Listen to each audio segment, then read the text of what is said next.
মধ্যপ্রাচ্যের উত্তপ্ত পরিস্থিতির মধ্যেই হঠাৎ করে নতুন এক বার্তা সামনে এলো সংযুক্ত আরব আমিরাত থেকে।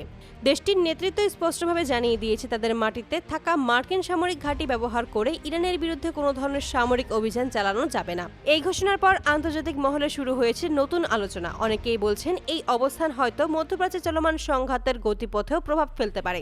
প্রশ্ন উঠছে, কেন এমন অবস্থান নিল আমিরাত? আর এর পেছনে কি বড় কোনো কৌশল কাজ করছে? ৯ মার্চ জেনেভায় জাতিসংঘে নিযুক্ত সংযুক্ত আরব আমিরাতের রাষ্ট্রদূত জামাল আল মুশাররফ সাংবাদিকদের সামনে গুরুত্বপূর্ণ বক্তব্য দেন। তিনি বলেন, মধ্যপ্রাচ্যের বর্তমান সংঘাতের মধ্যে আমিরাতকে অযৌক্তিকভাবে লক্ষ্যবস্তু বানানো হচ্ছে, অথচ এই যুদ্ধে তাদের কোনো সরাসরি ভূমিকা নেই। রাষ্ট্রদূত স্পষ্ট ভাষায় জানিয়ে দেন যে সংযুক্ত আরব আমিরাত কোনোভাবেই আঞ্চলিক সংঘাতের অংশ হতে চায় না, বরং তারা সবসময় চায় মধ্যপ্রাচ্যে স্থিতিশীলতা বজায় থাকুক এবং সমস্যার সমাধান হোক আলোচনার মাধ্যমে। মার্কিন ঘাঁটি নিয়ে পরিষ্কার অবস্থান। মধ্যপ্রাচ্যের নিরাপত্তা কাঠামোর অংশ হিসেবে দীর্ঘদিন ধরেই আমিরাতের মাটিতে যুক্তরাষ্ট্রের সামরিক উপস্থিতি রয়েছে, কিন্তু বর্তমান উত্তেজনার মধ্যে অনেকেই ধারণা করেছিলেন যে এসব ঘাঁটি থেকে ইরানের বিরুদ্ধে অভিযান চালানো হতে পারে। এই ধারণা সম্পূর্ণ ভুল বলে দাবি করেছেন আমিরাতের রাষ্ট্রদূত। তার ভাষায়, যুদ্ধ শুরু হওয়ার আগেই আমিরাত আন্তর্জাতিক মহলকে জানিয়ে দিয়েছিল যে তাদের ভূখণ্ড ব্যবহার করে ইরানের বিরুদ্ধে কোনো আক্রমণ চালাতে দেওয়া হবে না। তিনি বলেন, আমাদের ঘাঁটিগুলো ইরানের বিরুদ্ধে হামলার জন্য ব্যবহৃত হচ্ছে না এবং আমরা এমন কোনো সংঘাতে জড়াতে চাই না।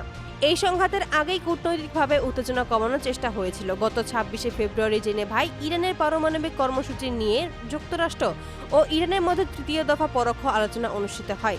ওমানের মধ্যস্থতায় হওয়া এই বৈঠকের উদ্দেশ্য ছিল দুই দেশের মধ্যে উত্তেজনা কমানো এবং একটি সমঝোতার পথ খুঁজে বের করা, কিন্তু বাস্তবে এই প্রচেষ্টা সফল হয়নি। পরিস্থিতি দ্রুত পরিবর্তন। কূটনৈতিক আলোচনার মাত্র ২ দিন পরেই পরিস্থিতি নাটকীয়ভাবে বদলে যায়। যুক্তরাষ্ট্র ও ইসরায়েল ইরানের বিরুদ্ধে সামরিক অভিযান শুরু করে। এরপরেই মধ্যপ্রাচ্যের বিভিন্ন এলাকায় উত্তেজনা ছড়িয়ে পড়ে এবং সংঘাত নতুন মাত্রা পায়। ইরানও পাল্টা প্রতিক্রিয়া জানাতে শুরু করে। এই পাল্টা প্রতিক্রিয়ার অংশ হিসেবে উপসাগরীয় অঞ্চলের কয়েকটি দেশকে লক্ষ্য করে হামলা চালানো হয়। রাষ্ট্রদূত জামাল আল মুশাররফ জানান, সংঘাত শুরু হওয়ার পর থেকে সংযুক্ত আরব আমিরাত এখনো পর্যন্ত ১,৪০০-র বেশি হামলার মুখে পড়েছে।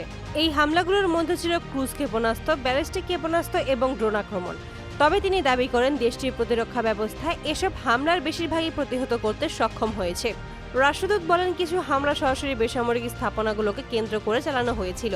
এর মধ্যে ছিল লবণাক্ত পানির শোধন কেন্দ্র এবং বিদ্যুৎ উৎপাদন কেন্দ্রের মতো গুরুত্বপূর্ণ অবকাঠামো।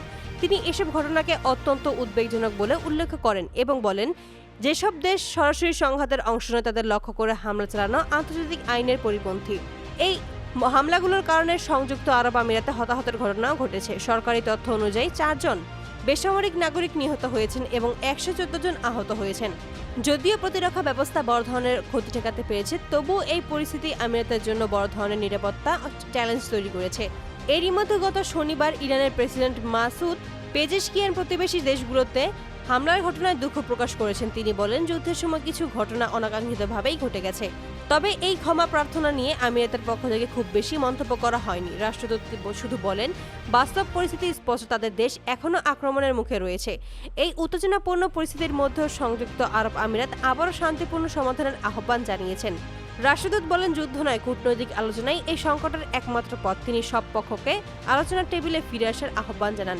বিশ্লেষকদের মতে, আমিরাতের এই অবস্থান মধ্যপ্রাচ্যের রাজনীতিতে গুরুত্বপূর্ণ বার্তা দিচ্ছে। একদিকে তারা যুক্তরাষ্ট্রের দীর্ঘদিনের অংশীদার, অন্যদিকে নিজেদের নিরাপত্তা এবং আঞ্চলিক স্থিতিশীলতা তাদের জন্য অত্যন্ত গুরুত্বপূর্ণ। তাই মার্কিন ঘাঁটি এবং আঞ্চলিক সংঘাত নিয়ে আমিরাতের এই সতর্ক অবস্থান ভবিষ্যতে বড় কূটনৈতিক পরিবর্তনের ইঙ্গিত দিতেও পারে।